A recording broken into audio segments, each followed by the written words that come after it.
Welcome to the Spirit of Truth video podcast. Joining us today is my good friend Diane Labrecque. And since this show is called The Spirit of Truth, well, we invited Diane on to tell us everything about it and what's coming up in her world. So stick around, it's going to be awesome.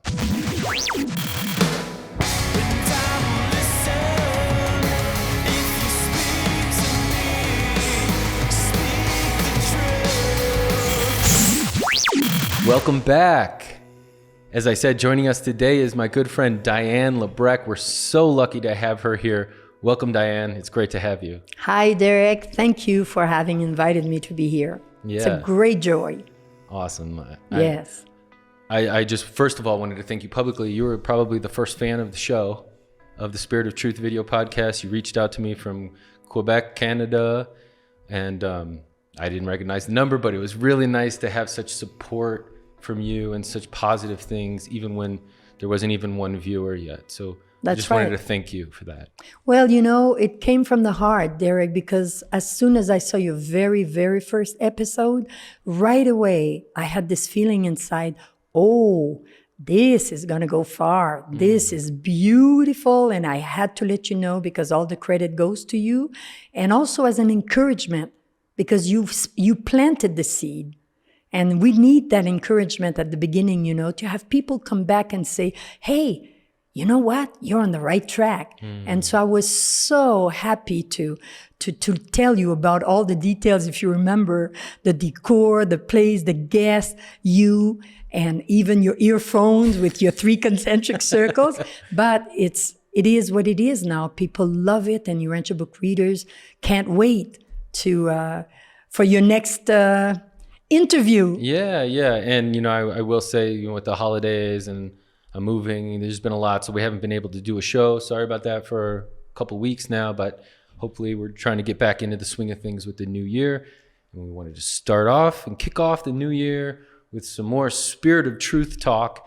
And who better than to have someone like Diane Labrecque, who is probably more of a fan, if that's possible, of Jesus than I am. Even though we're both in love with the man, I've seen your drive that is quite remarkable, more than I see in the average individual. And that drive has brought you, I know originally unexpectedly, to become this world-renowned trip leader to the land of Jesus, the Holy Land of Palestine, Israel, where he walked and the apostles walked and where Melchizedek walked. And so much revelation over time comes from that. Yes. And for those of you who don't know at home, Diane does a great job of leading trips to the Holy Land for Urantia book readers and others, and then guides them through all the important places. And so I was wondering if maybe you could kind of just let us know how that started for you. Well, wow. I didn't expect that question because I'm going to be revealing things that are very, very personal. But how it started, I think it was meant to be, Derek, because I remember in 2013, when it first started, I had this inspiration to go to the homeland of Jesus. I had never been there before. And everything unfolded just like the wheels of a Swiss watch. I had nothing to do. It all showed up, even the places to be. And I left by myself, and I like to say, this is my way of expressing the way I lived it. I went to Israel, the homeland of Jesus, alone with Jesus for 1 month. Oh. And I was there, and I let him guide me for that month. And little did I know, I knew nothing of what was to come. Actually, I'm very happy that you asked me this question because I will tell you something. And this is a true life story. All right, let's hear it. You know David Kuliki? Absolutely. He's a great guy. Great, wonderful person. And when you see him, you ask him, he'll tell you this is the truth. Okay, so I went to the homeland of Jesus for 1 month. I came back. And it was the summer study session in Chicago for Urantia book readers. And so at lunchtime, I was sitting at my table alone and minding my own business when all of a sudden I heard David Kuliki just say, "Hi, Diane, can I join you?" I thought to myself, wow, this is fantastic. I've been admiring David for so long, never had a chance to talk to him in person. And so I was very, very happy that he asked me that. He sat down and then we started to chat together and he asked me, how are you? I said, oh my God, what a question, David. I am floating. I am elated. I am actually levitating, if I can say this word. I just came back about a week ago from this beautiful, beautiful trip to the Holy Land of Jesus. And I went there by myself with him and I let him guide me. And oh my God, what an experience it's been for me. It was life-changing to walk where Jesus walked, to see what Jesus saw, to touch what Jesus touched. And so as I was telling him this, Derek, David was there, and I will always remember, you know, when they say a picture is worth 1,000 words, I was looking at his face and he was like this and he was looking like that, silent and listening to me. So I thought, okay, first of all, I'm happy he's listening. And geez, you know, wow, what a sight to look at him. When I finished speaking, he said to me, wow, Diane, I'm so happy for you. I am so happy. Actually, not too long ago, if I remember well, he said something like, not too long ago, I was thinking to myself, when I pass, when I move on or leave this earth, this planet, and I continue my progression to the Urantia worlds and all this, he said, when I meet other beings, you know, and I'm asked, where are you from? And I say, from Urantia. Wow, the planet of the master. Lucky you. How was it in his homeland? And then David said, and I could see myself saying, I haven't been there. And the expression in his face, it was talking more than the words he was saying. And that really struck a chord in me. And I remember that night going to bed and praying, as I usually do. And that night, I devoted my prayer to David. Oh. Yes, and I said to Jesus, Jesus, I pray that one day David will be able to go to your homeland, just like you blessed me to be able to go to your homeland and to feel you even more and to have this spiritual journey that no other one than you can do with us. And so I prayed for David, and lo and behold, very soon after did I know that the master had a plan, and that was for me to organize my first trip. Aha, there it is. So who do you think I called first? The very first person I spoke to was, I called him at home. Hi, David. Hi, Diane. How are you? I said, David, guess what? You remember, it was maybe 3 weeks ago or something, we were in Chicago talking about my trip to the Holy Land of Jesus. Guess what? I'm organizing my first trip. And I feel I had to tell you first. You are the first person. He said, I'm going.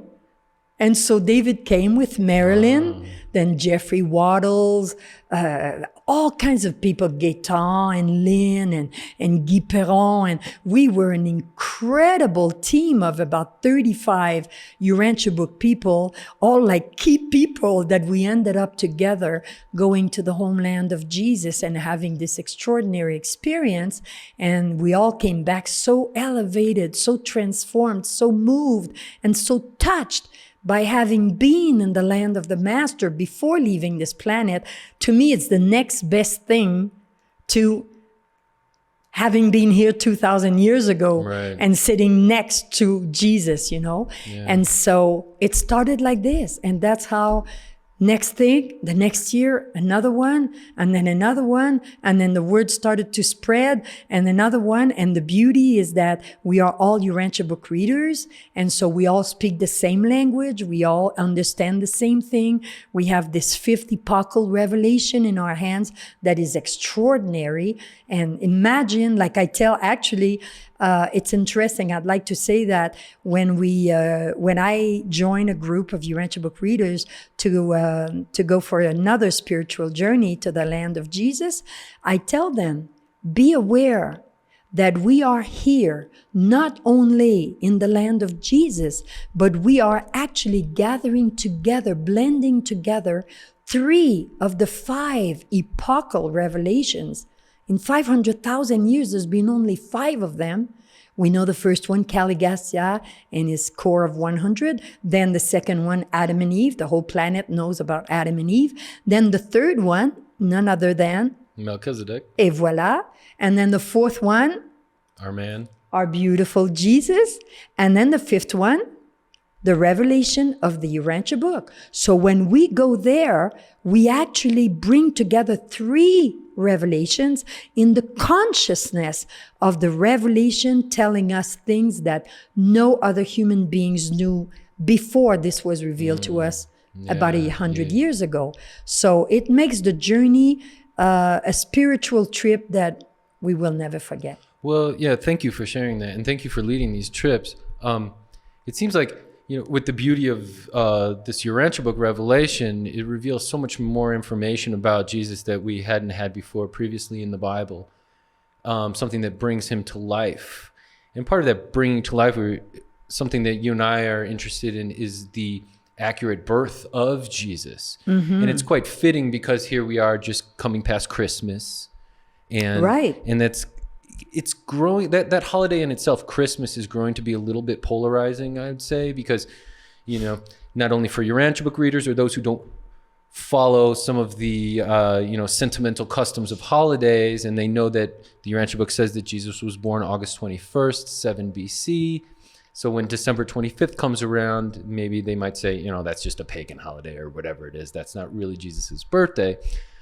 But I would say even for me, there's been an evolution of, as a Urantia book reader, going through that process of saying, this isn't historically accurate. What a waste of time. To my personal perspective, and I know it might differ from yours, is this is what we have. Right. This is the representation that has manifested itself in a material way.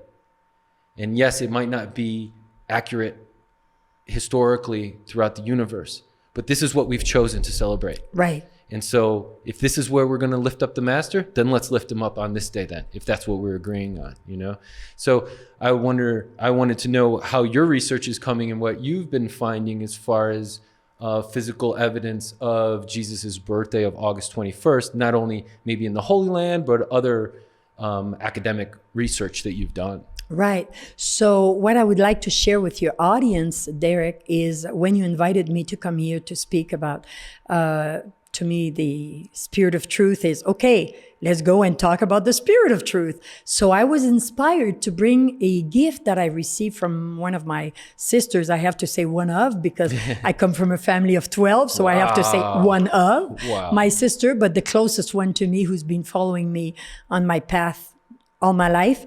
Her name is Marie Carole. And Marie Carole, I have to say it in French, it's even nicer. Marie Carole. Yeah. And it was interesting because you see how God works in wondrous ways and wonderful ways that at the time we don't know. But again, just like the wheels of a Swiss watch, they all come together. Little did I know today I would be here sharing this with your audience. Right. And this is the book that she offered me years ago. Actually, it was in December 2008. So that's 12 years ago. She actually came home to my place and she said, we have these thrift stores. Right. Okay. Right. She came home one day and she said, Diane, I know how much you love Jesus. It's not new. It comes from my birth. And so she said, I know how much you love Jesus. I found this book in a thrift store. I think she paid $3 or something like this. Cool. And I said, okay, thank you, Marie, as a gift, I will take it. And so it's called L'Évangile de Jésus, okay? And so the Gospel of Jesus. Okay. So naturally, the Gospel of Jesus, I had to go through it. Sure. So I started to read it. And then I saw, first of all, it's interesting because it has the stamp of a school. So it was school curriculum. So it's cool book. Right. It's not a magazine. It's not something else. It's a school book. All right. So I opened it up and then I see, oh my God, it has the imprimatur. So for the ones who do not know what imprimatur means, imprimatur is an official license by the Catholic Church to print a religious book. It's a guarantee that something is of good standard. And the definition I just gave you is from the Vatican? Yes, and if you go online, you will see imprimatur. That's exactly what it says. And so it says imprimatur from Vaticano, Italy, and what is the year? 1966. Exactly. When was the Urantia book revealed? Actually, commercially for the public? 55. 1955. 1966? That's only 11 years difference. Right. Okay, so I went through this and I started to read, and it's very interesting. Nice little graphics. And then here I came across the page where it talks about, at the death of Herod the Great in 750 BC, when Jesus was 3 years old. I thought to myself, that's strange. That's what brought my curiosity, woke my curiosity. 3 years old? How do they know that?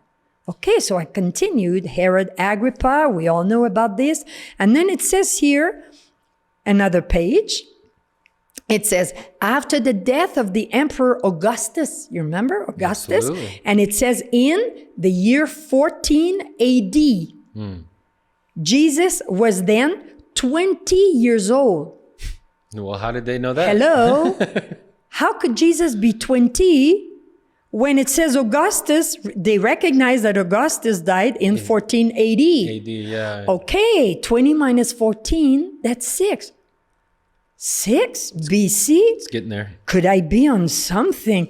That brought my curiosity, and then I read more, and then I came to this page, chronology of the life of Jesus.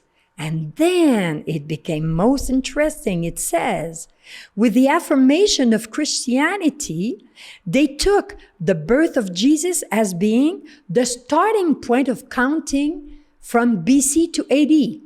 Okay. When Jesus was born, then it starts to count 1 AD, 2 AD, and so on and so forth. But then the other paragraph, it says here, there was a miscalculation from the priest Denis Le Petit. I have to respect his name, it's in French, okay, to whom we owe the date of the birth of Jesus being starting point 0, and then 1, 2, 3, 4, 5, up to now 2020, okay? And it says they made this coincide with the birth of Jesus as being the first of that era. And then it says here, after further calculations, deeper calculations, it allowed us to establish the birth of Jesus as not being in 747, but being in 747 as opposed to 754. The original date that they had said. So 754 minus 747 gives what? 7. So establishing the birth of Jesus as being 7 years before the year 0. And here at the bottom, it says, so the Christian calendar, where it starts at 0 for the birth of with the birth of Jesus, starts in reality 7 years before the Christian era. And you can see here the 0 where it starts, 1, 2, 3, and you see minus 7. So it was already taught to us in 1966. Through the Catholic Church. Through the Catholic Church. And so why was that?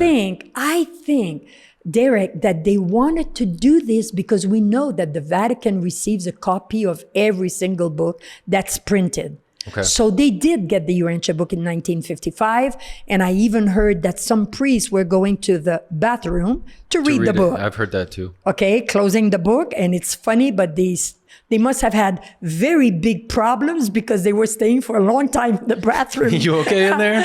Is everything okay? Is everything okay?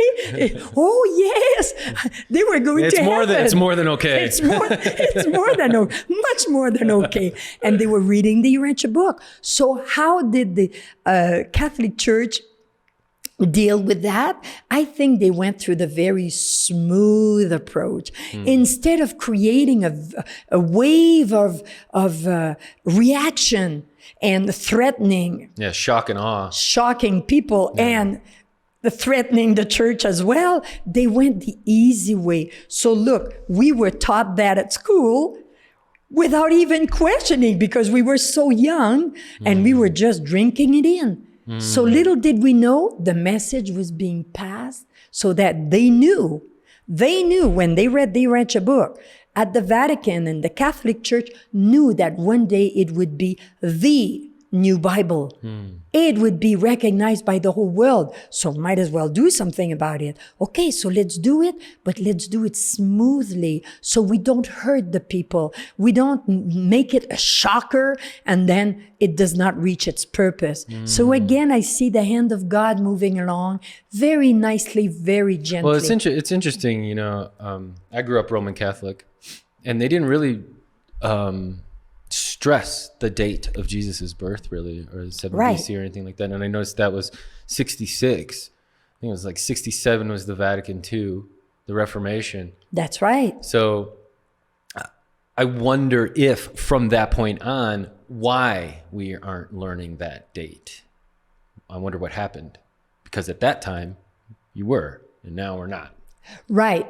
Well, I cannot speak for them, so I will not go into that. But what I can say, what I would like to say, is that many people read and read the Urantia book, and without telling the mass, the source of their information, have done lots of work, what we call secondary work. Oh, yeah. Have done lots of work talking about the Urantia book, the life and teachings of Jesus, but doing it in a smooth way again to prepare the ground. We are the trailblazers, Derek. Oh, all of us are the trailblazers. So you remember the organic movement? Yeah. Okay. So when it came out, you know, we were just a few ones. I remember when I started jogging on the street, they were telling me, is the fire caught in your house? Because they thought I was running from the fire. Right. No, I'm just doing what we call aerobic. Yeah. When I stood on my head as I was teaching yoga, they were saying, Diane went crazy.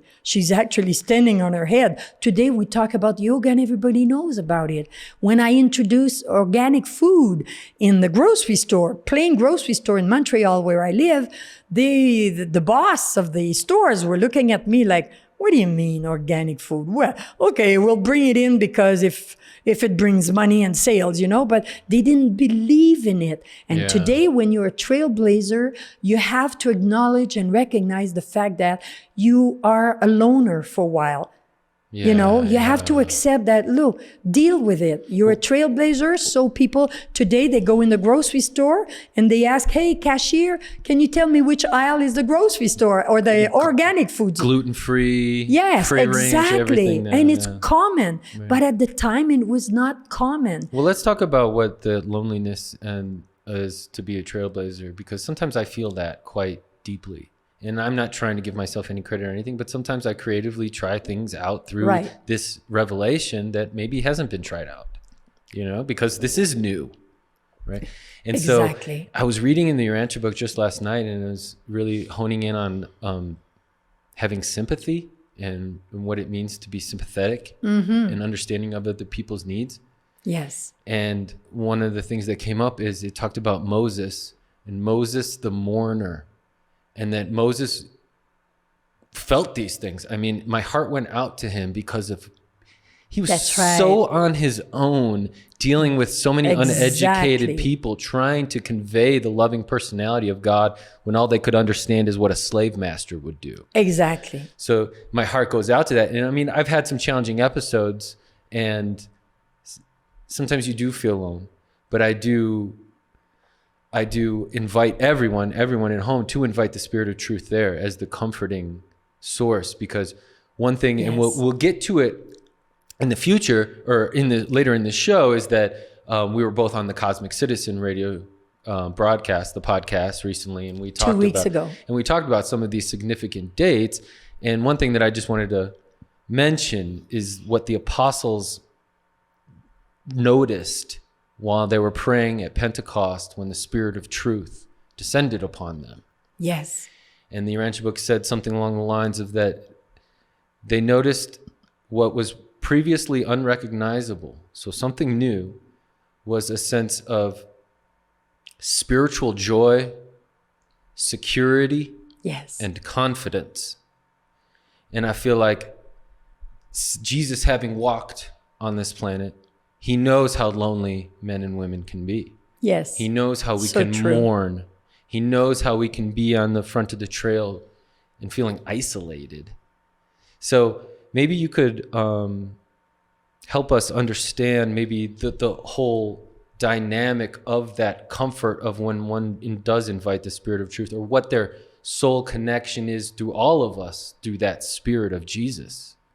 Yes, actually, it's wonderful that you talk about this, because you know what? There's one thing I would like to say as you ask me, Derek, this question, and that is, over the years, I have observed that people tend to think and talk about Jesus as being this person who's dead, who was here 2,000 years ago. Yes, they acknowledge it. Most people, they acknowledge it. But as of now, they say, no, he is in spirit. He's in heaven with his Father. Jesus is over there, but he's no longer here. Yeah, the proximity is further. Yes. Okay. And I love, actually, can I read a little quote in the Urantia book? Yeah, totally. That I would love to, because I brought this book that I received from my dear friend Carolyn Kendall, who actually was the secretary of Dr. Sadler when the Urantia book was Yeah, revealed. she's a Chicago person like me. Yes, and I went to spend a few days at her home,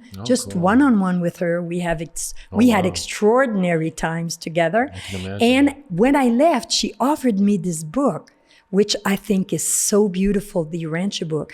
And look, when I take it out, I brought this from my home, because when we were younger, we studied the Bible. And look, to me, that's my new Bible. They're just the same. Yeah. It is so beautiful. And it just made me think, one day, this will be this, you know?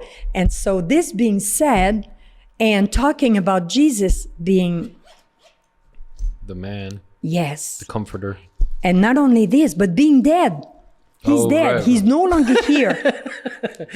Well, that is, you know, it's, okay, here, it's at paper 196. Here it is. Paper 196. Yes, listen to this. It's paper 196, 2-3. Yes, section 2, third paragraph. Okay. I love this one. Okay. Okay, it says, Mark, Matthew, and Luke. We're talking about the Bible, the New Testament. So Mark, Matthew, and Luke retain something of the picture of the human Jesus as he engaged in the superb struggle to ascertain the divine will and to do that will.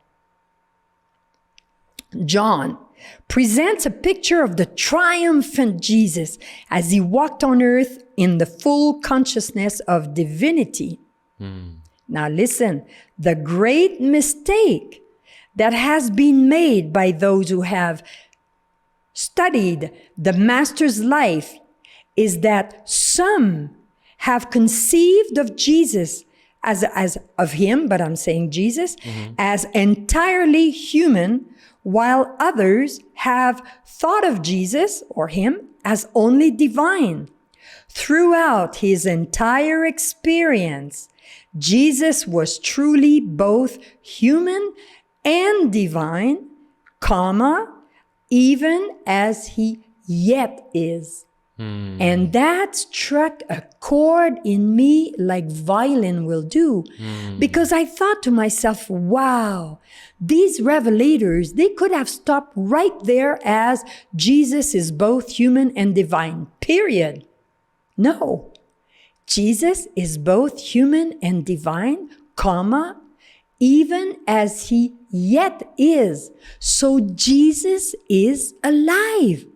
Some people, even within the Urantia book, readership, some people prefer to mention Christ Michael because Jesus is dead. It's like 2,000 years ago. No, Jesus is here now, well, human and divine. And this is why it is so beautiful. Actually, that's why I brought this extraordinary revelation of Jesus. The Jesus. Yes. Can you tell us a little bit about what's the significance of that? I would love to, because it means so much to me.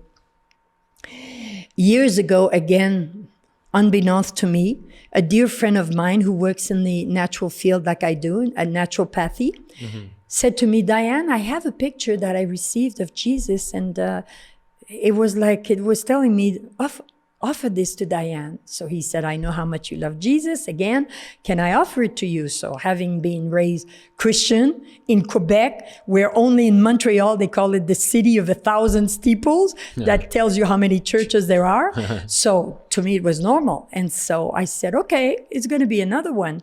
But when I received it, my whole body started to vibrate, to resonate. And I remember saying, oh my God, it feels like I found my Jesus. That was weird for me to say that because I've had Jesus in my life from my birth.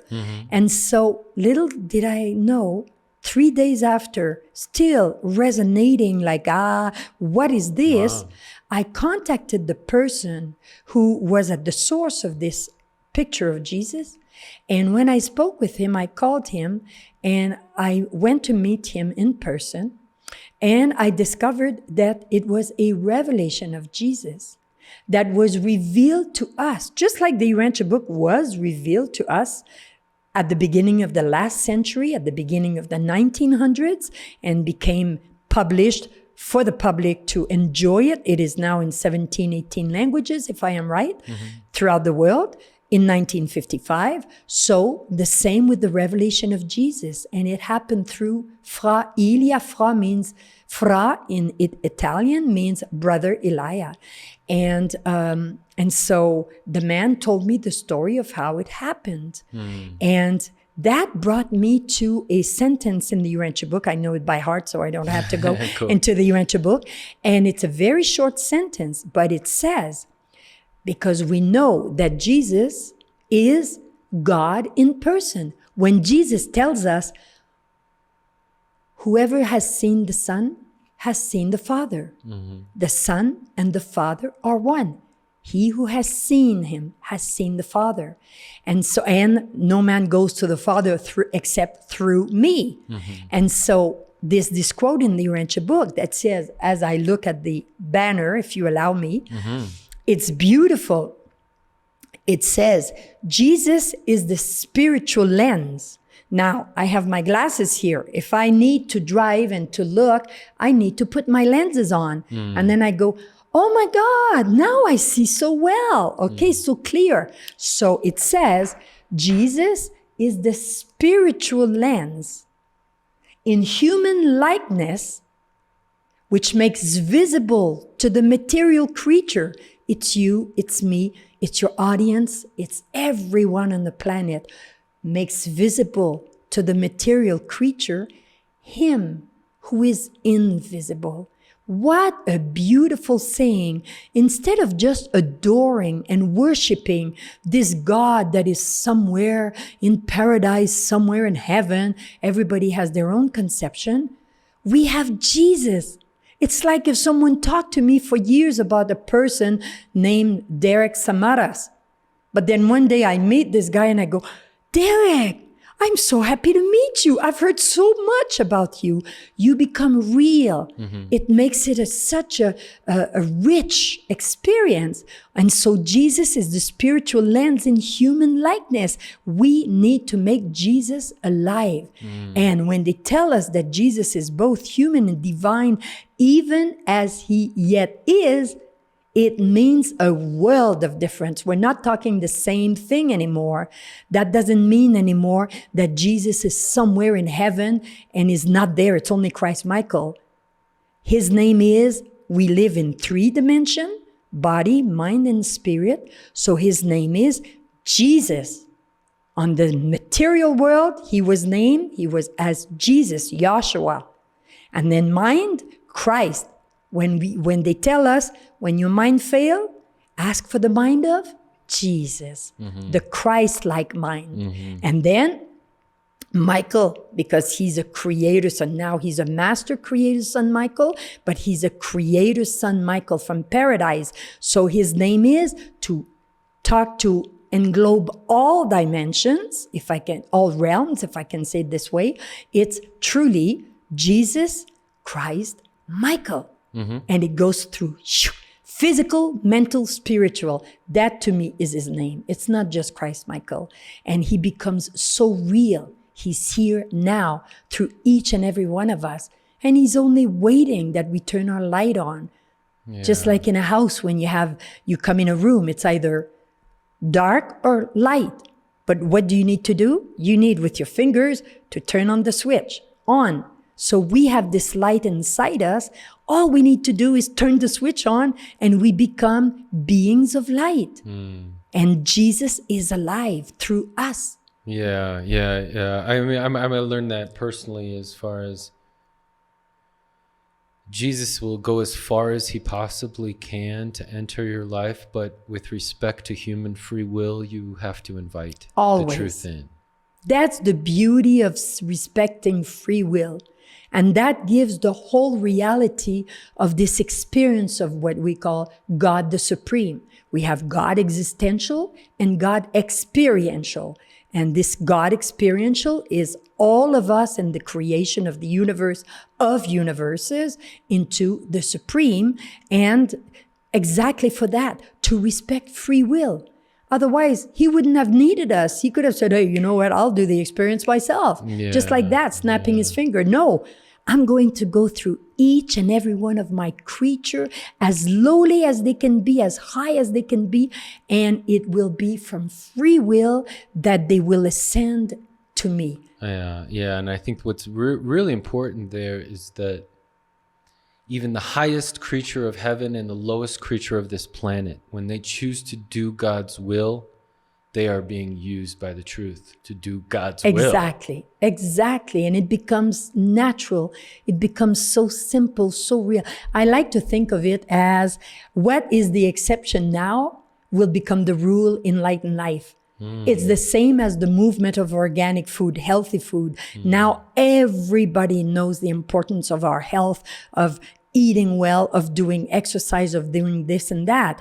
Well, there were years when, today, you travel around the world, you go to the cheapest hotel, to the most expensive suite in the top hotel, they all have a fitness room. It wasn't like that. Right. Only 40, 50 years ago, it took enlightened people to talk about the importance of exercise. Jane Fonda, who was a known actress, to start aerobic and fitness and la. And today you go to any country in the world, any place, the most decent hotel will say, yeah, the gym room is down on the first floor or whatever. So it's the same thing. We will all become so aware of this that in enlightened life, what was the exception then will be the norm.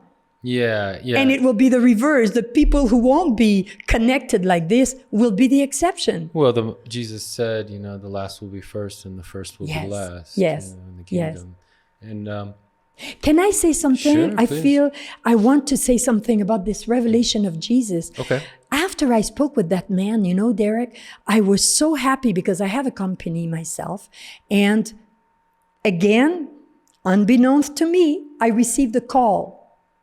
A company calls me from Europe to pass an order of our products that we manufacture. Okay. I was so happy. And it turned out to be in France, close to Italy.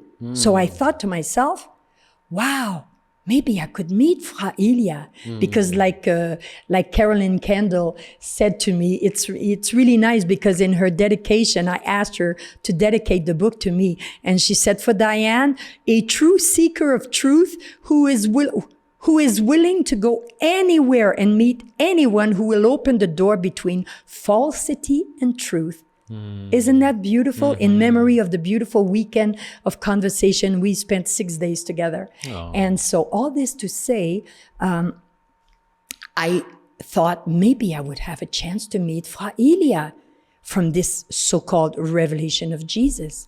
And so when I had this call from my clients who have now become my clients, I contacted the man who told me the story about this beautiful revelation of Jesus. And I asked him, I said, I'm going to Europe for to meet some clients, and I would like to know if I can meet Fra Ilia. So he gave me the direct link. He said, look, you contact directly Fiorella, who takes care of Fra Ilia, and you'll see. Lo and behold, I got an answer right away. Fra Ilia will be happy to meet you on such date. Well, guess what? My flight ticket was already purchased to go to France to meet my clients. And my return was 4 days after my last day of work with them. So you had a window. I had that window, and those 4 days I had free on my ticket were the 4 days that I got the email saying, Fra Ilia will be happy to meet you. Oh, perfect. Perfect. So I ended up going to Italy and meeting him. I actually met him 4 times. I'll tell you, he's the real deal. And actually, it's really nice because how this came to be, it's an actual photograph of Jesus that he took. You remember maybe in the late 80s when we could go to the photography store and buy a 24 or 36 shot film? Yeah. Fra Ilia, having spoken with Jesus from his childhood, having seen Jesus the way you see me and the way I see you presently, for years, people were asking him, who do you talk to?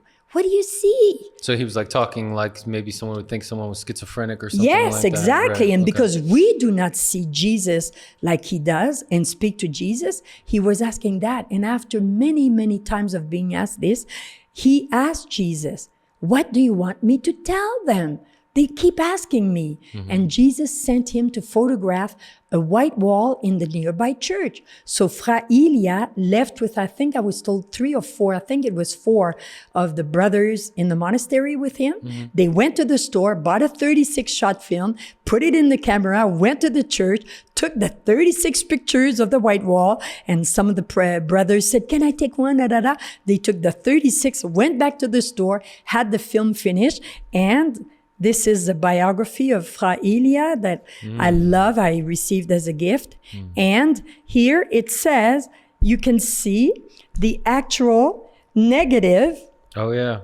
You see? The actual negative from the store. It is now in a vault in Rome at the Vatican. Along with everything else. Along with so many things, including things related to us, you know. But all this to say, I saw the negative, and it's like, incredible. And while I was at Rome, and I went to Calvi dell'Umbria to meet Fra Ilia, and I asked when I was in Rome, is there any other revelation of Jesus that is so beautiful? And I was told, actually, no. All we have in the past 2,000 years is the Shroud of Turin, Right. which we all know about. Right. So I felt so privileged. And after having met Fra Ilia myself and lived some incredible moments, that I will be forever thankful and grateful to God, and especially to Jesus Christ Michael. For that, I can say that it is beautiful, and this is why I brought my banner of Jesus. Well, I know that this image of Jesus is very important to you, and to my good friend Paula as well. It's a bit of a point of contact for you guys and for others, right? As and a point even of for contact. youth too. Soul to soul, we are part of the body of Christ. And so... Even the children can recognize the truth. Oh, actually, I'm sorry if I spoke loud. Actually, you know what? I'd like to tell you a story. This is out of this world. I told Paula, I said to Paula, guess what, Paula? Just about, I would say about 2 months ago, I was at the bank waiting in line. There's a woman standing next to me. She has a little baby, and the baby's in a stroller. And the baby was like this, you know, not pouting, but just like nobody talks to Not me. engaged. Nobody talks to me. So his face was downward, and just like his light was off, if I Okay. can say it Sure, this way. sure. And then I'm standing there, and I have my Jesus with me all the time because, first of all, he's exactly the size of my wallet, and he's my Jesus. Sure. And that's between him and me. And so all of a sudden I had this inspiration, show him my picture to see. So without even questioning, I took the picture and I went like this, and he was right here next to me and the mother standing. So I went like this and I went, do you know, in French, naturally, do you know who this is? And the little Derek, you should have seen his face. He went from this to, when I said, do you know who this is? He went, Jesus! He could not even say the name Jesus completely because he must have been about 2 years old at the most. And his face become lit up like a bulb. And the way he just opened up and, Jesus! I thought to myself, wow, kiddo, do you know how lucky you are? The way your parents already taught you about Jesus. So I thought it was beautiful because it's not only us adults that discover about Jesus. Right. And when you see a pure soul like this, a pure little ball of love that looks like the light is off and then goes on, Jesus! I'll remember Paula and I cracked up because I acted it exactly the way it happened. And I said, I'm going to remember this forever because it was such a model for me. Don't be shy, Diane. He's great. He's Jesus. Well, yeah, I admire that you have such a drive of a conviction, and it's felt, it's experienced. I know a lot of people can divide over imagery. Yes. Because they don't believe maybe that's how Jesus looked, or they don't believe that that's where the cross should be, or they don't believe yes, flags should touch the ground, and yes, there's all sorts of sentiments that we have. But I will say that like for the same reason why I still celebrate Christmas, we have this representation in material reality of that which is the truth of some sort. Yes. That does bring us forward and keeps us comforted. And so in my mind, I'm like, whatever the imagery you have, as long as the truth is resonating in your heart, yes, that is of spiritual joy, confidence, and comfort. Yes. And I think, you do a good job of, not that anyone's judging, but I appreciate you bringing that confidence, comfort, and joy. You have a lot of spiritual joy in you, and I appreciate that. And I recognize that a lot when we're doing our podcast on the Cosmic Citizen. And I don't know if maybe that's something that you would like to go into, some of your plans with Bro Josh and some other things of moving forward of your next trips to Israel. Before that, would you allow me, Derek, because you just mentioned the keyword Christmas? Okay, yeah, sure. I would love to share something with you and your audience. It's very important because, like I think it was said earlier in the program, that Christmas for some people has become a questionable celebration. Yeah. And also Urantia book readers who, now that they know that Jesus was born in August, that they do not give the same meaning to Christmas anymore. Mm-hmm. And so one day I was praying, I was meditating in communion with communing with the Master, and I was asking him about Christmas, because it was making me sad in a way to see the rejection. It's almost like wanting to throw the baby out with the water. And that to me is such a sad approach to very often when we see a change, necessary change, we want to throw the bloody baby with the water. It's like the whole 9 yards, as opposed to just, let's see, So as I was communing and asking in my prayer, I had this beautiful response that I actually made this graphic because, again, a picture is worth 1,000 words, and I would like to show your listeners, because this graphic will illustrate the perfect symmetry of his divine plan of revelation and the reason why it happened the way it did. And that is that if we take 1 year it has 12 months. Let's divide 12 into 3. It gives 4 months. Exactly. Yes. Now, I very, very often, more and more, I think in terms of Trinity, because I realize by observing life that very, very often things happen in 3 always. And so divide 12 by 3, it's 4. And so we know, as I said earlier, that we live in the realm of material, physical body, mind, and spirit. And so look at this. If we look at this graphic, I don't know if your people can see it correctly. Okay? If we start here at August, we have, I put here in turquoise, body, mind, and spirit, just to show the perfect plan of his revelation. We did not know at the time August was his birth. Right. But for many, many, many years now, we've had Christmas. So look at his birth in August. Go 4 months more, September, October, November, December. What do we have in December? Christmas. Christmas. What is this? Christmas. The Mass of Christ believers. What does believer have to do? Of being of like mind. So the mind level. And then go 4 months after, January, February, March, and then April. What do we have every year in April? Easter. Easter, which is what? Related to spirit. That's where Jesus died, resurrected, ascended. That's spirit. That's where he said, have faith. What I'm going to do, ascend to the Father, you can do the same thing. I will resurrect. But you know what? I'm not going to be just blah, blah, blah, talk, talk, talk. I'm going to be deed, action. I'll show it to you. Kill this body and in 3 days I will resurrect it. And he just didn't go blah, blah. He went, okay, time to do it. And he did it. And so we can do the same thing. He said, if you believe in me, so shall you resurrect. And in survive, sur is the prefix for over, vive, to live over this life. Right. And so he was. So body, mind, and spirit. Do you see the perfect symmetry?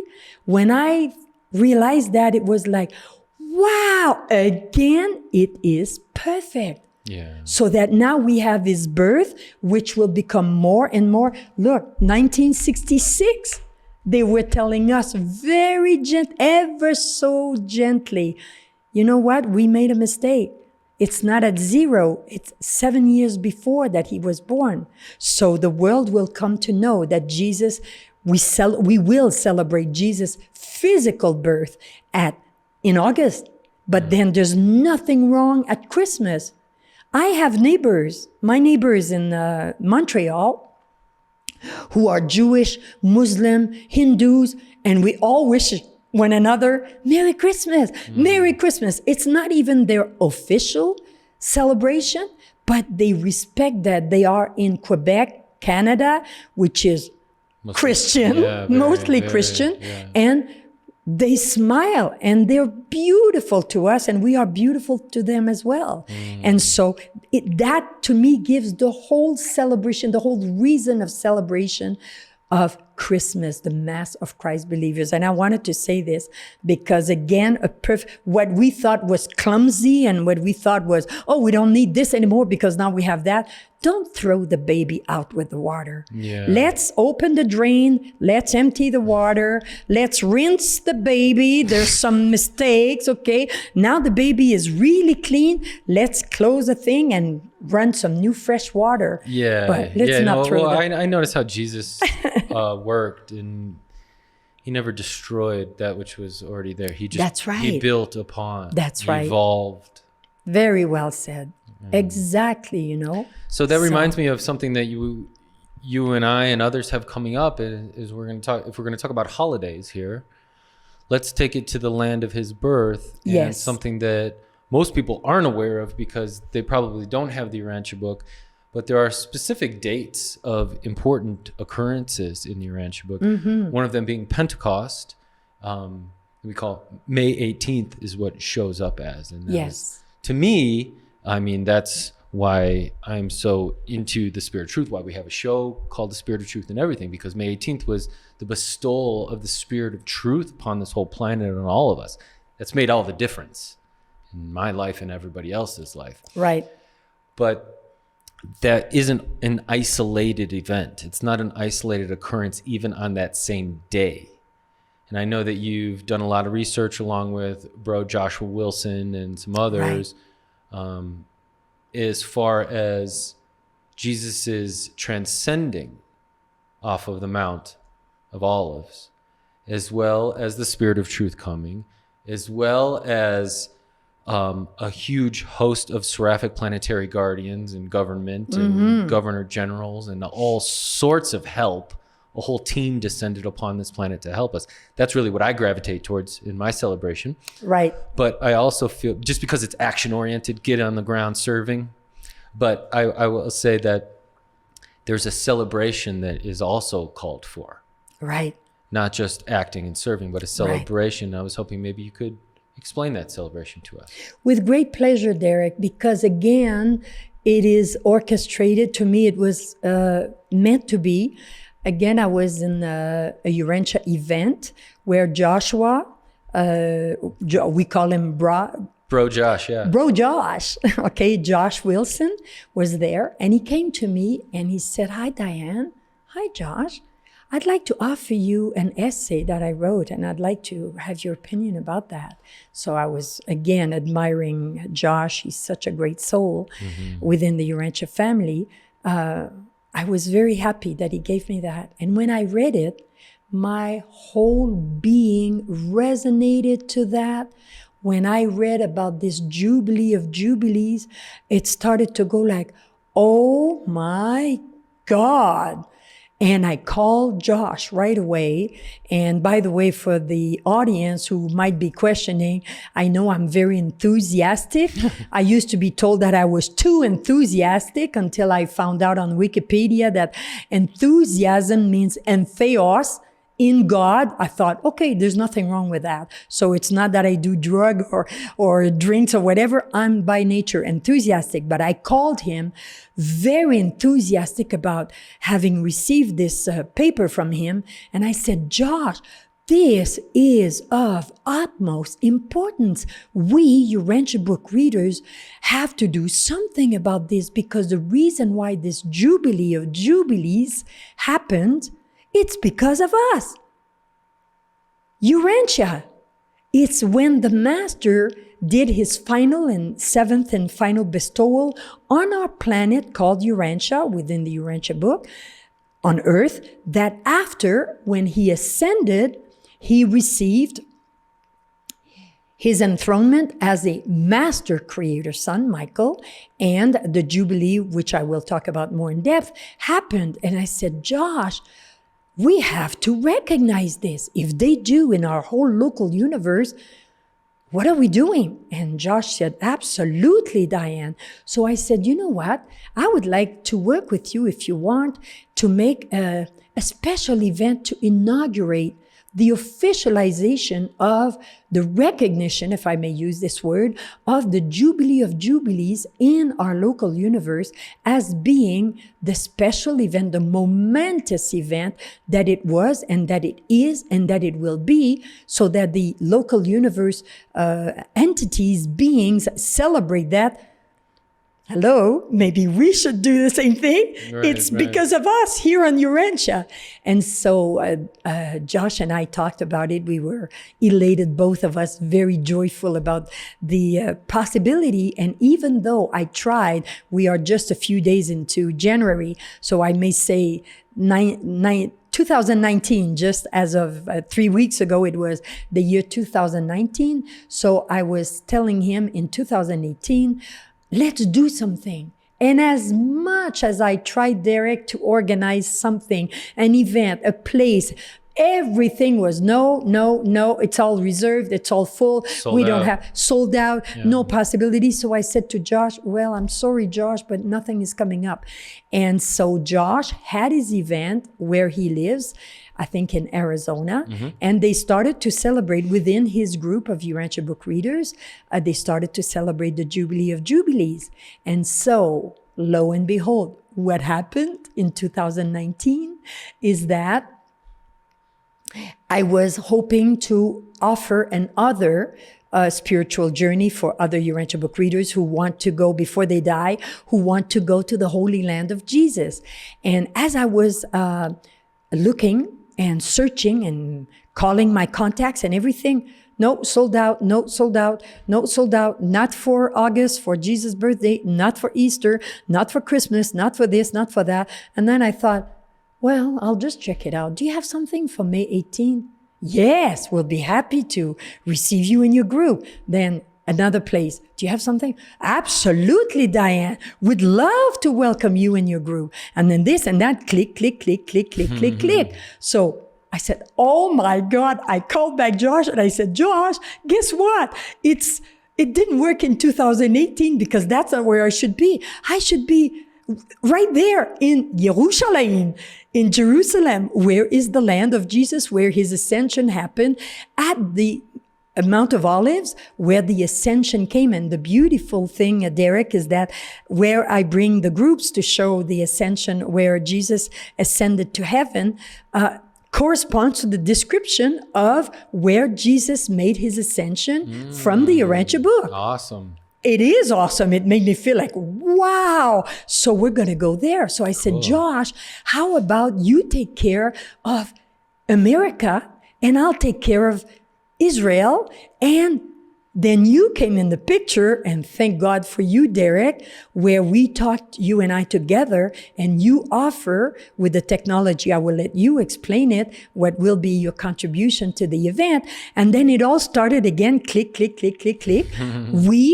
Us, the team, started to get into contact and to see that, yes, this is an event that has come to be. It has come of age. And so on May 18th, in a little less than 4 months, I'm going to go there in Jerusalem on May 18th, where whoever, by the way, if your audience would like to join us, it would be wonderful. There's still room available for couples, for readers who want to join us. We will actually do a live presentation from Jerusalem on May 18th, that whole weekend. The Sunday the 17th and all this will be a celebration of the Jubilee of Jubilees. But May 18th in Jerusalem, we will be there to celebrate again with you and with other people, with the group in Boulder, which I call the forerunners of the example of what a Urantia brotherhood community is all about. So, and I hope the Urantia Foundation will be part of it.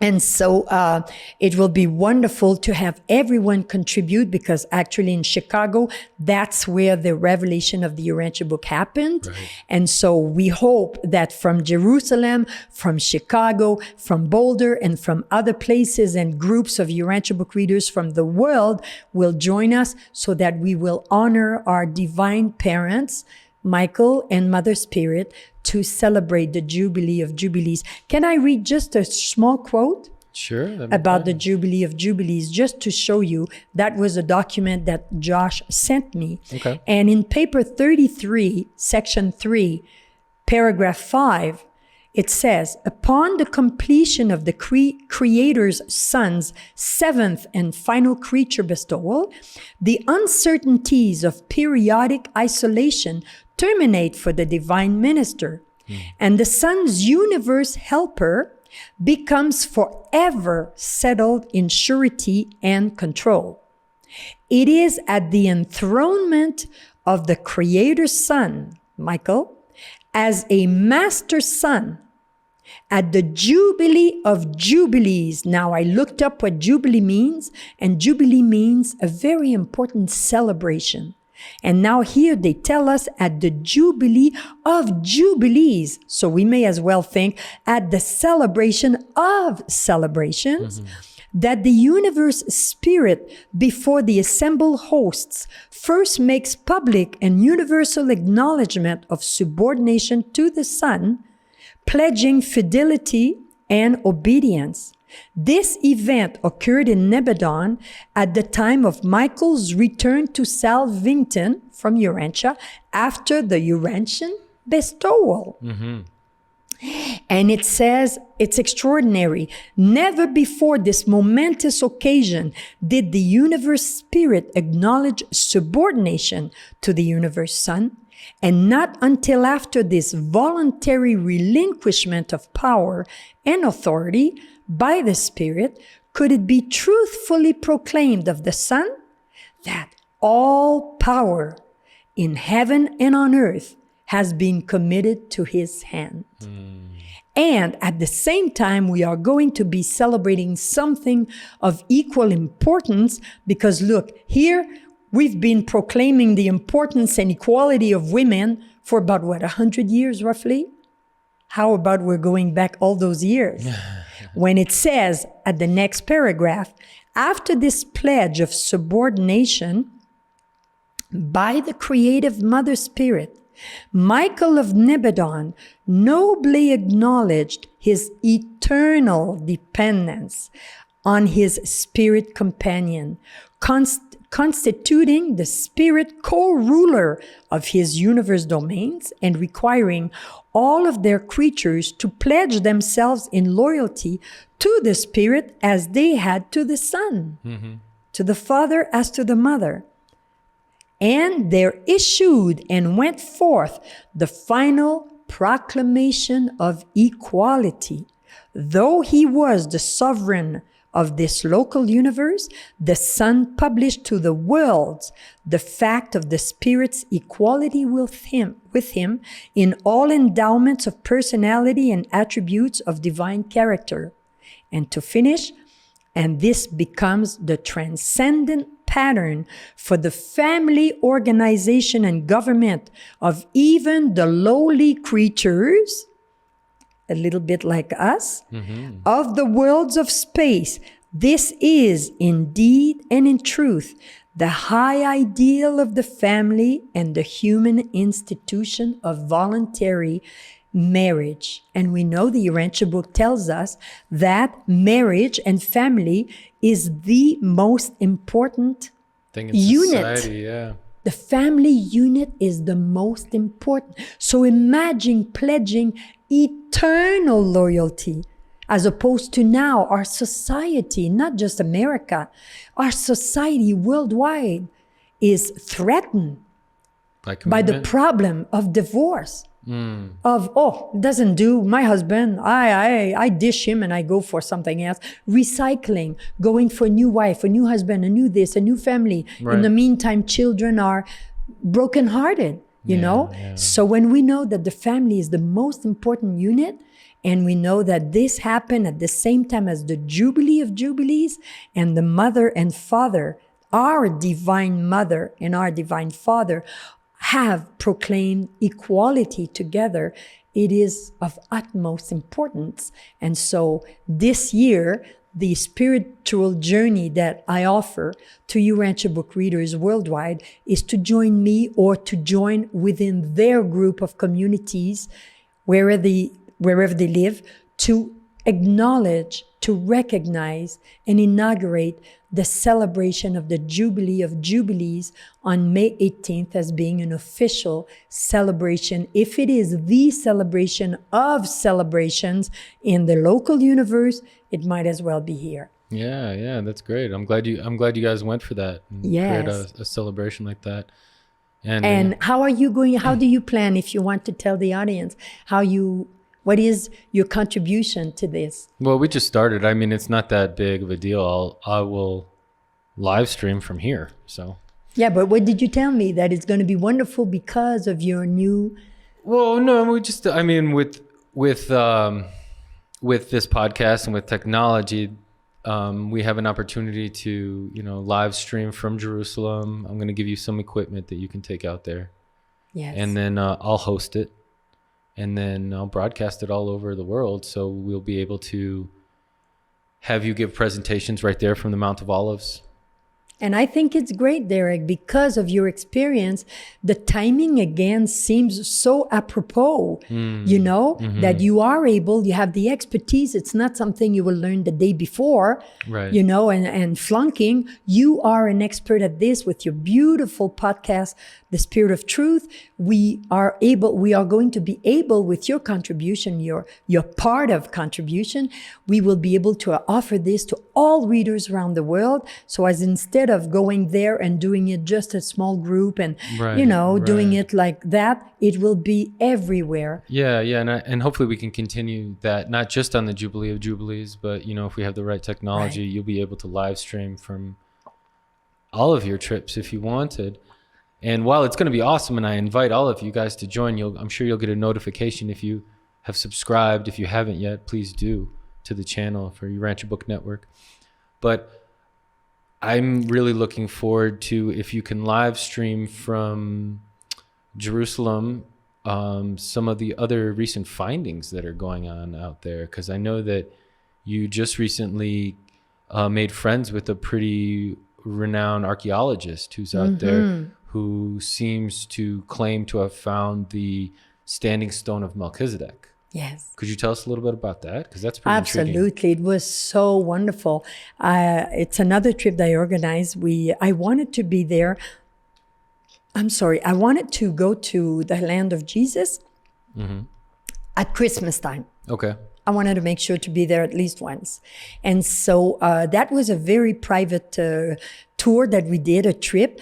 I had the pleasure to have Chuck Thurston, whom we all love so much, and the beautiful Jackie Curry. Oh, yeah. And also Francisco Fuentes from cool. Spain. Nice. Beautiful. We call him Fran. Really, a friend is a friend, okay. A true friend. And so the four of us, we went to the land of Jesus and spent a couple of weeks there. And we had tickets to be there in the Church of Nativity at the Christmas midnight mass. In Bethlehem, when they were actually showing it on television in the whole world. We were there. Cool. Right there. Mahmoud Abbas just came and sat next to us, very close. Yeah, it was quite an experience. And I was just telling them it was something because when I started to learn Hebrew, I was amazed to discover how symbolic the words in Hebrew are. And if we take just an example, we remember that Jesus at the Last Supper, when Jesus sat with his apostles and had his Last Supper, and what did he say? I am the bread of life. The bread of life. Now, as I was studying Hebrew, I discovered how symbolic it is. Where was Jesus born? The city of bread.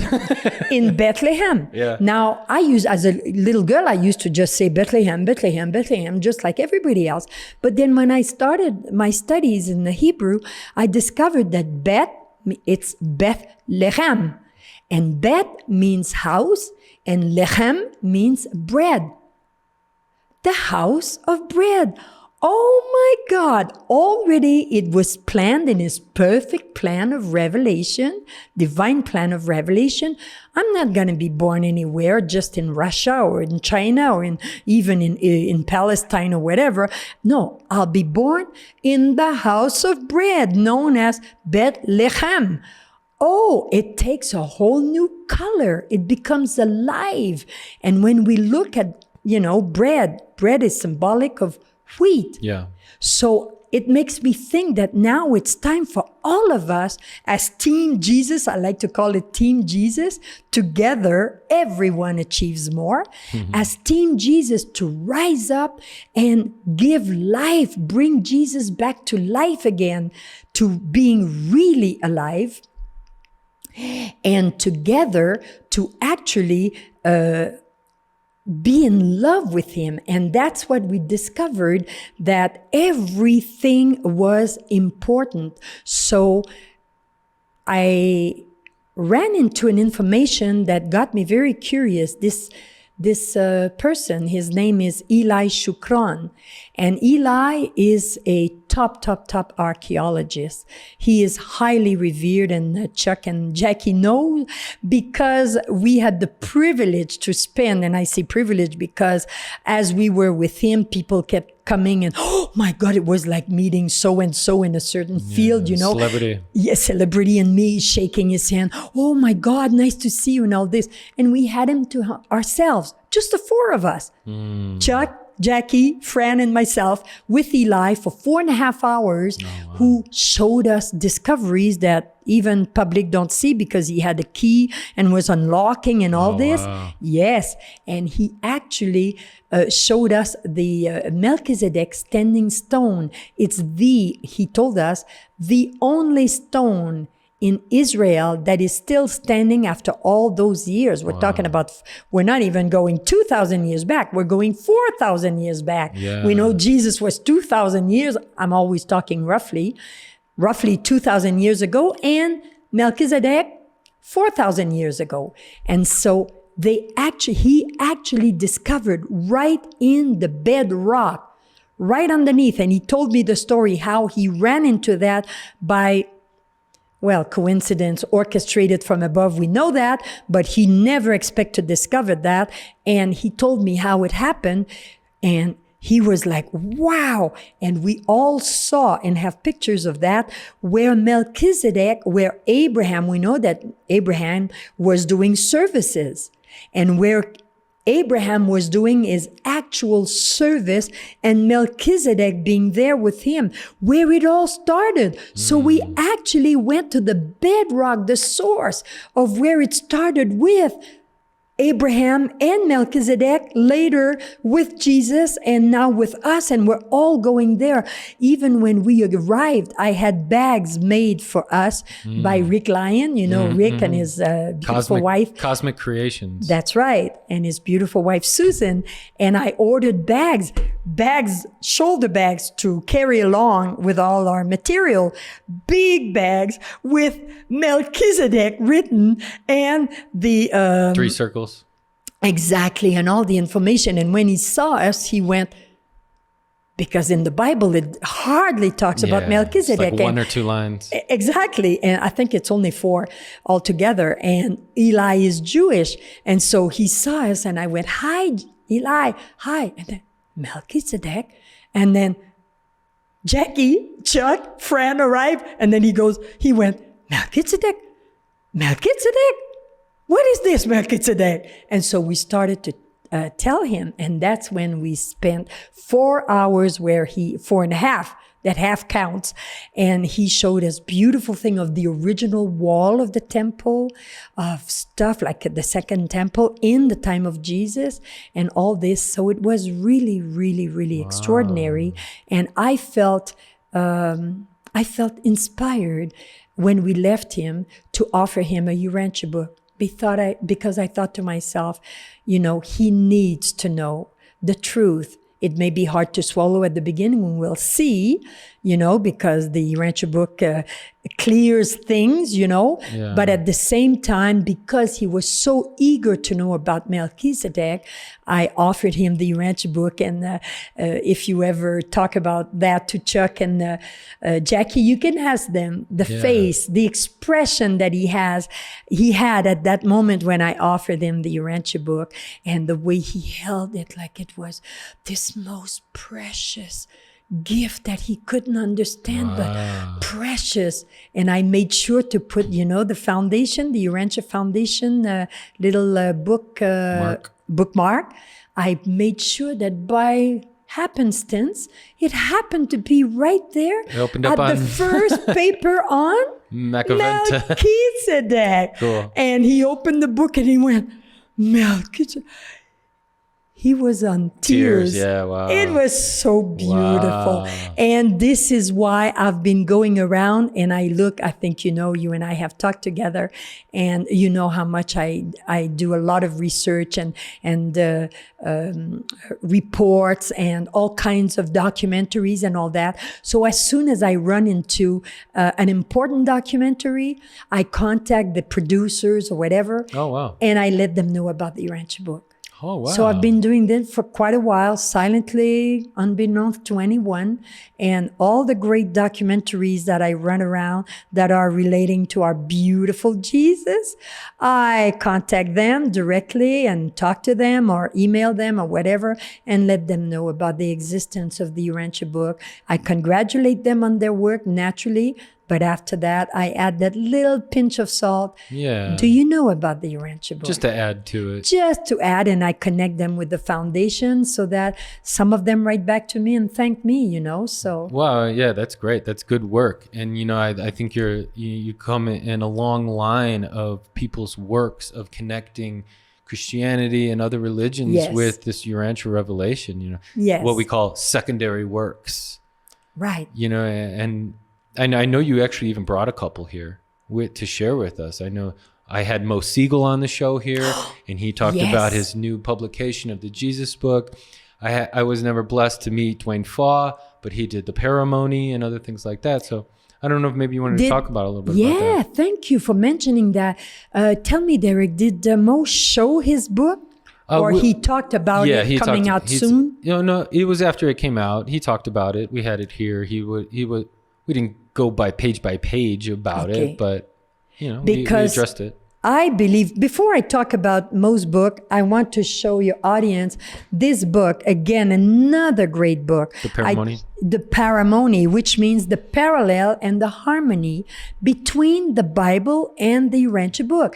Like I said to you, I believe the time has come. The time is now. Just like Jesus said, my time has come.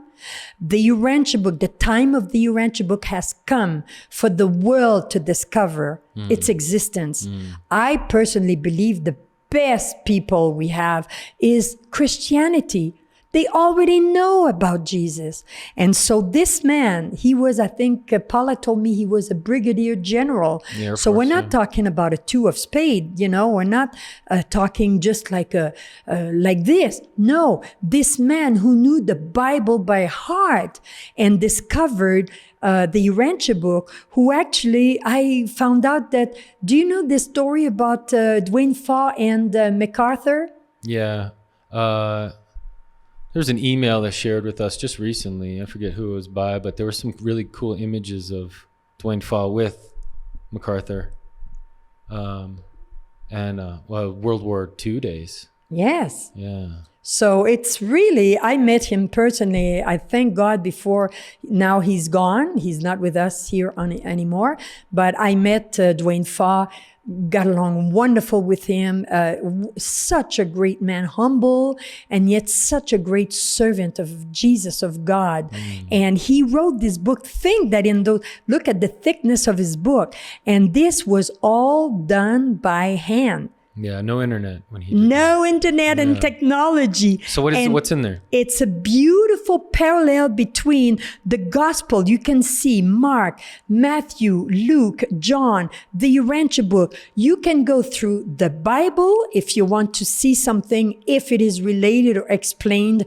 Because to me, the Urantia book is the continuity to a large extent, because Christians, Bible readers, know about Jesus, know about his life, even though they're missing from 13 to 30, but they know about Jesus. So whoever reads the Bible and wants to know if it is there in the Urantia book, they can actually go in the gospel of so-and-so and see if maybe there's a parallel and a harmony in the Urantia book about that very fact in the Bible, and vice versa.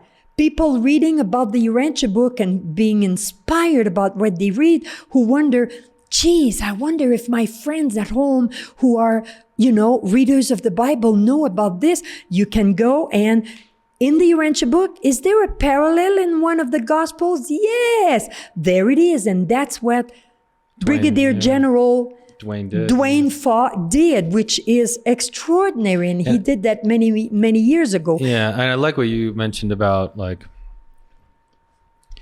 I think it's important for Urantia book readers to know what's in the Bible, because we have a tendency to, since you have an expanded revelation, to say, okay, I've got the goods. I don't need to go back to something else. But to me, it's always been a drive to see what has survived, like what teachings have survived from Jesus to now in whatever interpretation of human interpretation it is. So I would like to be able to connect more with my brethren by meeting them in their language. Exactly. And knowing where my language can be translated into their language. To speak the same language. Yeah. And again, Derek, it comes back to what I was saying earlier. Many people think of throwing the baby out with the water. We don't need the Bible anymore, because it has some mistakes or some errors or some forgotten information. Right. We need to throw the whole thing out. No, please. We stand that our how do we call that? Our peers. Mm-hmm. They work so hard. Those people, those apostles, the people that fought with their lives for us. We stand on their work. We need to honor them, to be grateful for them. And so the work of the Bible, it still remains the most read book on the planet. Yeah. And so instead of throwing the baby out with the water, no, let's see. And this is what Dwayne Fa did. Let's see if there could be a parallel and a harmony. Mm-hmm. Well, sure indeed there is. And that is beautiful. Now concerning Mo, I brought this book because my God. I know you love it. Mo, if you're listening to this program, I raise my hat to you. I think it's the most important work, and we all know all the great work that Mo Siegel, the president of the Urantia Foundation, the fantastic work. Other people do fantastic work too, but Mo is non-stop. He's been going at it for years. Yeah. But I think that this is deserving to go in every bookstore of every city, in every state, in every province in Canada, in every library, in every country. It's the perfect bridge between bringing people again from the Bible, Christians from the Bible, like me, I was raised like that, to the Urantia book. It's the greatest love story of Jesus, and what the genius that Mo had was to combine. When you look at the book, first of all, the cover is just Greg Olson. Phenomenal. It's great. But the 350 pages of the book are filled with artwork that Mo commissioned from very, very famous artists. And it is great because they took all the, I want to show this. Look at this. I mean, it is so, look at this painting. Greg Olson, look. It's just phenomenal. I was just looking before we started your program. I was just looking here. Very fast. I have it here. We all know when Jesus fed the 5,000, the multitude, okay? So look at this beautiful painting that he had someone here. It's by Walter Rain, Feeding the 5,000. Look at this painting. Can you imagine when you read, look how much it comes alive. You see the people sitting, you see Jesus, you see the apostles helping out. Well, the book is a treasure trove of the whole life and teachings of Jesus as it is in the Urantia book. But we know that the Urantia book is not for all people to read right now. Some, the intellectuals are drawn to that, the scientists, the ones who want to know the scientific proof of this and that, because it's an extraordinary revelation of 2,097 pages, with 196 papers. But the last part 4, is dedicated to telling us the whole life in Jesus and his teachings from year 1 to his death, and year by year. There's no place on earth where you can see this. And because it is a book that may not be ready for the whole multitude, the whole population of the whole world, okay? Mo, with his creativity and his genius, had the idea of making this book, which is a work of art. It has all of his collection of paintings. I think they will end up in a museum because they are that high quality. And so they took all the important points about the life and teachings of Jesus, put it into this bedtime story that mom and dad could read to my little friend, my 2-year-old friend, Jesus. Well, he'll find out more about Jesus through this book. And it is the perfect bridge. And I say the because to me, it's just unsurpassed. It's a gem. Yeah. It's a gem, and it's the perfect bridge to bring people, come, find out about Jesus. Maybe we can share with you some information that you may not know.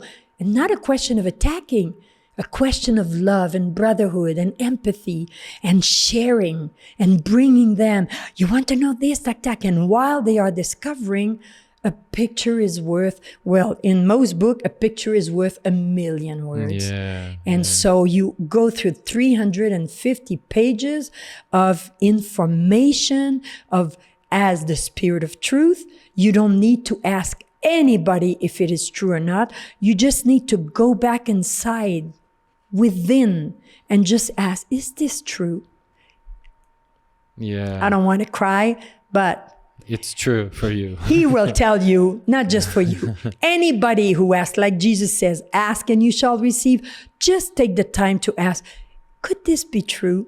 And they'll get the answer. Yeah, So- I appreciate that. And also, we probably don't have too much longer here on the show, but I know that another analogy or metaphor of this work that is done of bridging the gap between the Urantia book and the Bible and Christianity and the fifth epochal revelation. And I know that I think yesterday when I picked you up at the airport, we were talking about an analogy that you had of kind of like the husk of wheat and the yes. grains within that. Maybe we can go out talking about something like that, how you see this evolving. Yes. Okay. And again, in the principle of respecting what comes before us and not throwing the baby out with the water, some people say because, and not just Urantia book readers, Derek, but many people who call themselves enlightened because now they're intelligent and science shows us things, we don't need this, we don't need this anymore. Right. And we don't need that. And so what I've come to realize is I'm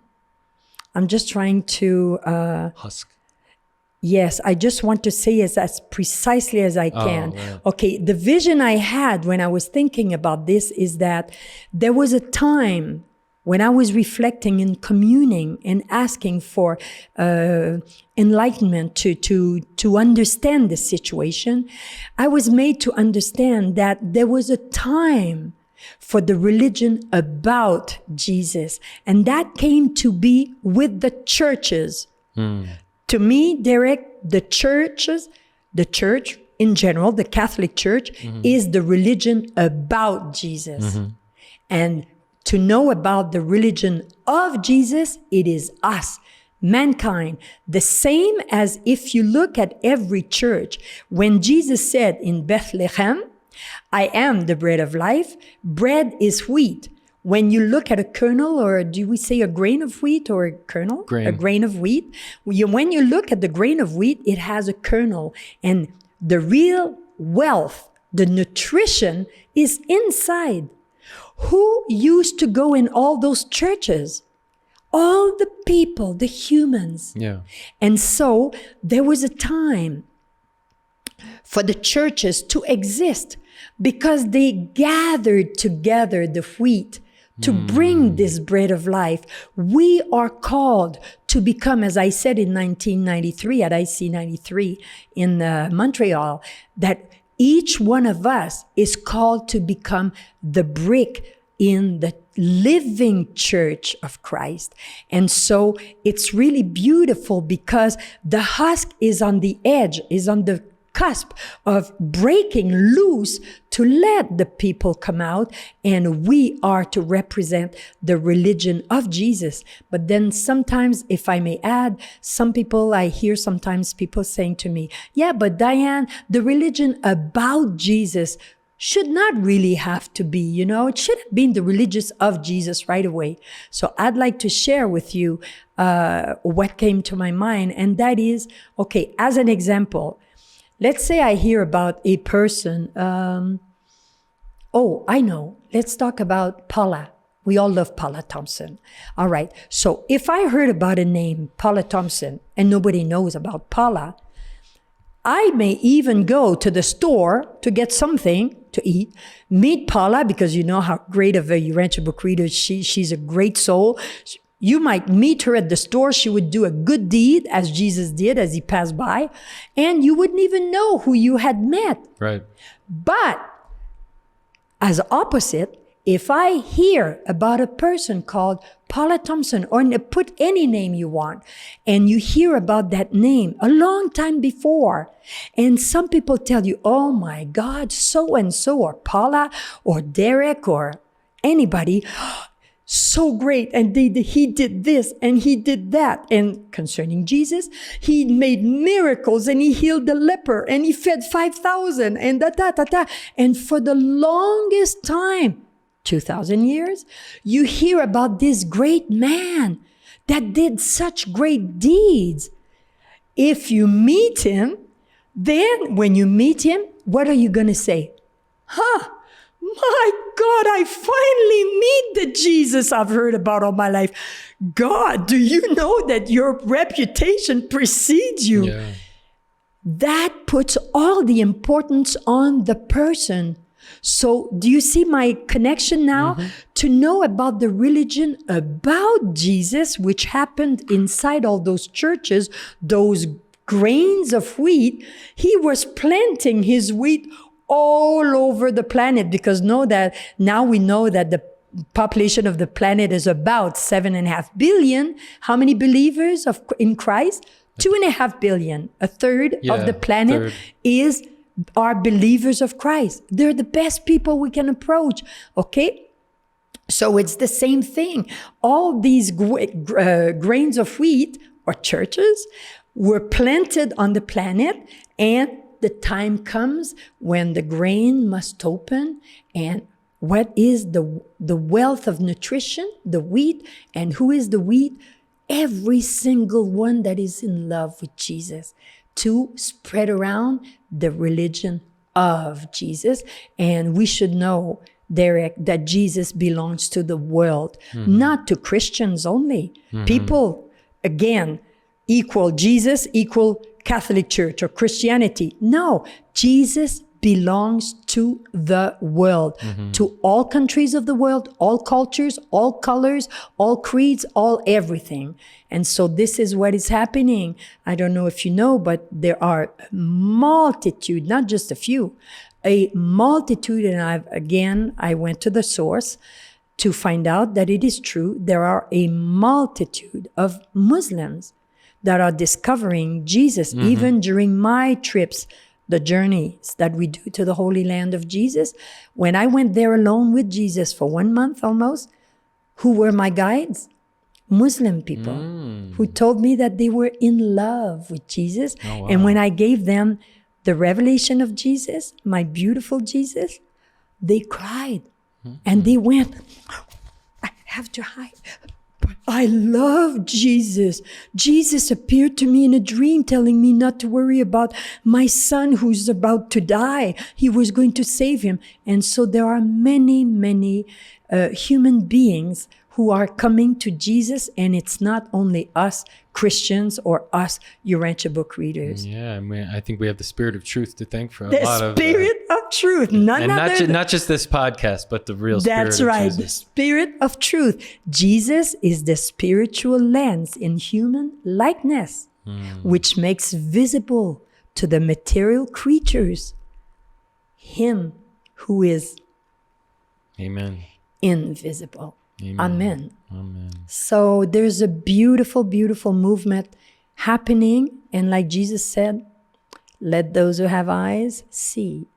And when we look with the eyes of the Spirit, and when we start to live in our HD mode, what I like to call, like I said at the UCLA in 2008 when I was there, and I gave a speech.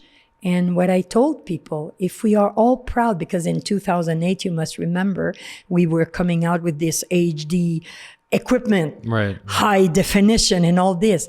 And so I came with this analogy to tell people, well, It's one thing to have material things. That's just material stuff. If material stuff has its own HD mode, its high definition, what about us? The highest definition. And that is the definition that Jesus came to show us, that not only are you human, but you're also divine. You come from divine source and learn to discover your divine nature. That's why, have you paid attention in the Urantia book, the word individual? Do you realize that it's usually in italic? And the revelators, that's their way of telling us pay attention. Yeah. Because it's only 2-dimensional, black on white. Right. It's not 3-dimensional. They cannot talk to us. In italic, it's their way of saying individual. And then I paid attention. Why do I always read the word individual in italic? Then I realized, oh my God, when you analyze the word, in, cannot, divide, cannot divide, dual means two. You cannot divide the two. You are human and divine. There was a time, the era, for mankind to discover their humanity, their human side. But now we are, with the bestowal of Jesus, we are finally starting to discover our divine nature. And so to live in our HD mode, to me, means to be spiritual. The word spiritual, spirit to all. And so to live in our spiritual dimension.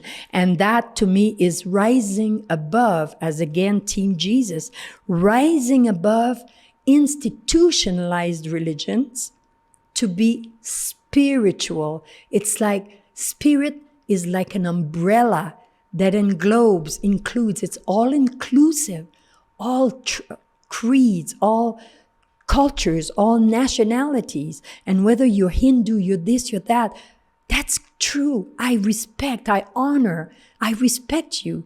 But there is spiritual above all that. And love one another as I have loved you. Amen. Amen. Amen. Thank you so much for sharing that with us. It was beautiful. It was such a great show, Derek. And thank you so much for being here. And thank you guys for joining us. We'll try to crank out as many shows as we can. We might not have too much longer at this beautiful studio. We'll see what comes in the next few months. But we're so blessed and so privileged to have people like you, Diane, to come and visit and share all of your hard work with us. So thank you so much. God bless you, and good luck with all that you do. From my heart, I love you. I bless you. We both have tears in our eyes. It's beautiful. Thank you. And thank God and Jesus, it's all because of him. Amen. So, amen. Thank you. Thank you. I wouldn't believe to be on your show, and now it's done. Well, great work. And God bless every one of your audience. Thank you. We need it. The world needs love. And the world needs Jesus alive, both human and divine, even as he yet is. Amen. Amen.